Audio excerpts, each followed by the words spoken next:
starting any exercise program, always get cleared by a primary care doctor.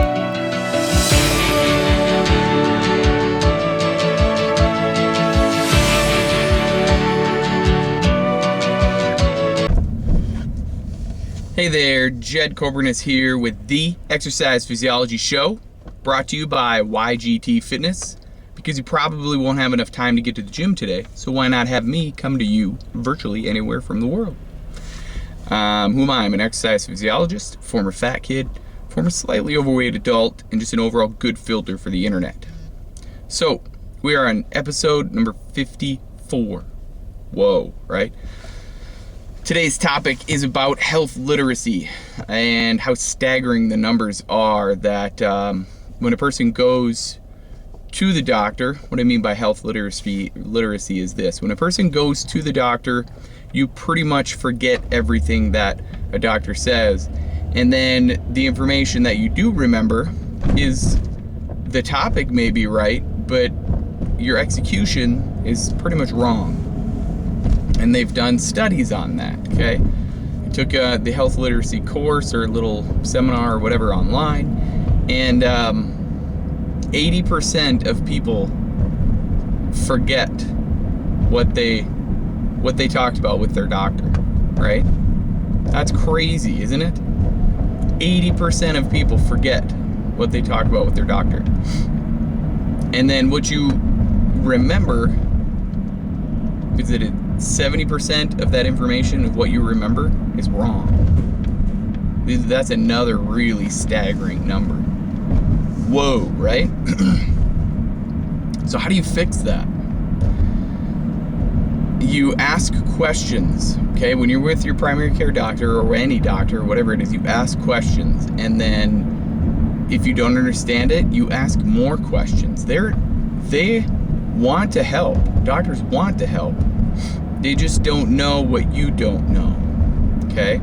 Don't go in there and just say, yep, okay, yep, I understand.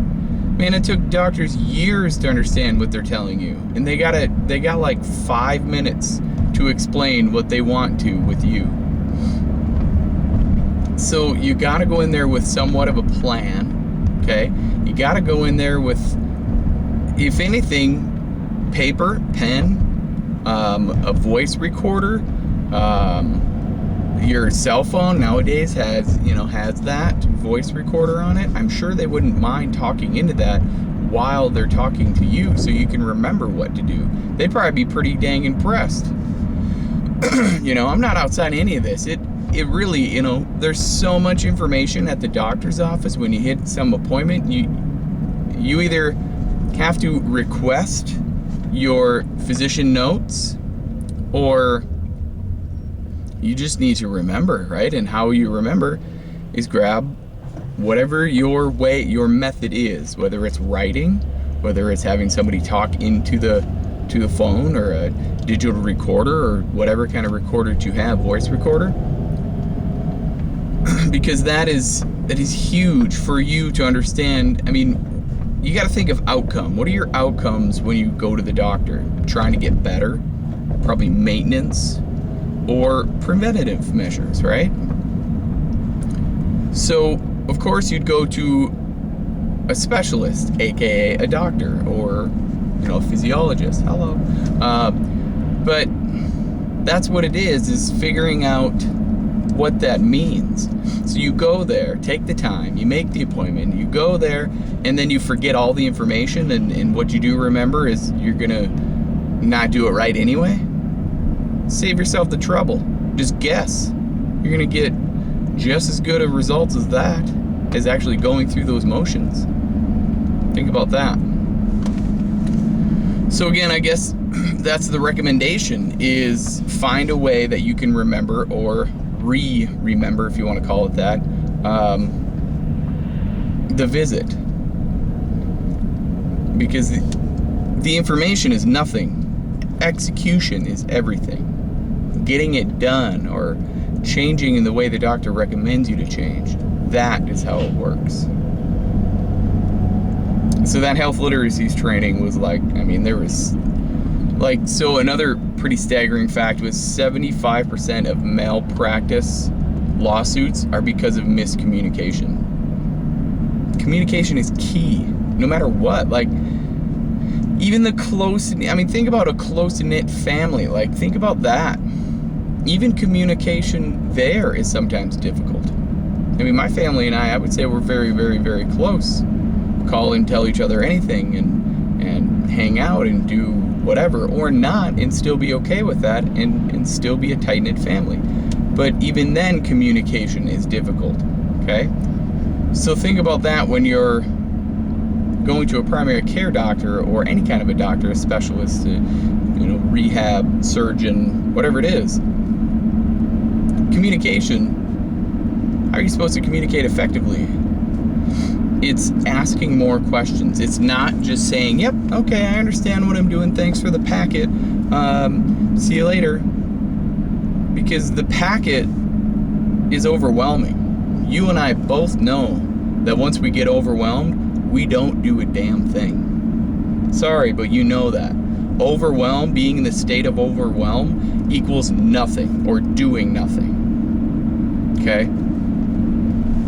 So, if they give you a packet, have them explain that packet in that session. And if they cannot, make a follow-up appointment and have them prescribe that, right? It's basically a lot of insurance companies or insurance policies nowadays. You have a copay or a high deductible plan. Whatever it is, you have to pay for that next session. But really, if you go in there and you're prepared with questions, you get about 15 minutes with a doctor, which is crap. But make those 15 minutes count, and I'm sure, even if they're behind, you probably get a few extra minutes, but ask those questions. They would love to answer the questions. That's what they're there for, not to just say, okay, good, here's a packet, see you later. It's just staggering. 80% of people forget about what they do, and then the other, what you do remember is 70% of it is wrong. Not good. Our healthcare system supports a money-driven, policies and procedures. You only get 15-minute segments. And they only get paid by 15 minutes. So make them count, is my point. That's the point of today, is make them count. Plus, that's what I do. I kind of make sense of all of this stuff. There's so much on the internet. Because you go home, you grab that packet and go, I understand some of this. You're going to go on the internet and you're going to try to cipher through boatloads of crap. What do you think I do? Right? I do the same thing. Some of the stuff I don't understand, if I don't ask it in the doctor's office, I gotta look it up, right? And then I know what sources to look up, what sources to use, what's good, what's valid. A big conversation when I was in college was validity. What is valid information? What's validated, right? And those are my services, right? It's not only, let's work out. It's, we can talk about what your doctor visit is, what did they say, let's cipher through this packet that you probably got. You can find all that information as far as my one-on-one sessions go. There's the steering wheel. All that information as far as those sessions go, the one-on-one sessions and costs, there's package deals, there's, I'm just selling myself. That's all it is. I'm not selling anything else. I'm selling my time. Because time is valuable. And I know now, and I'm not patting myself on the back, but I have a lot to offer. So, check it out, jedcobernus.com. Yeah, I put my own name into a domain. Why? Because it's easier that way. People get to know who I am. myname.com. jedcobernus.com. All right? Check it out. A lot of free stuff on the website. My prices, what my time costs, what I can do for you. So, yeah. There it is. That is episode number 54. Holy moly. Before we know it, we're going to be at like 500. And that's my favorite part is the climb, right? Is the elevation, the evolution also of what's happening. The change, the constant change. If you're not changing constantly, if you're not learning constantly, you're going nowhere. So, have yourself a great day. As always, if you are willing to change from the neck up, you will change from the neck down. I believe in you. Now it's your turn. Have a great day. Bye for now.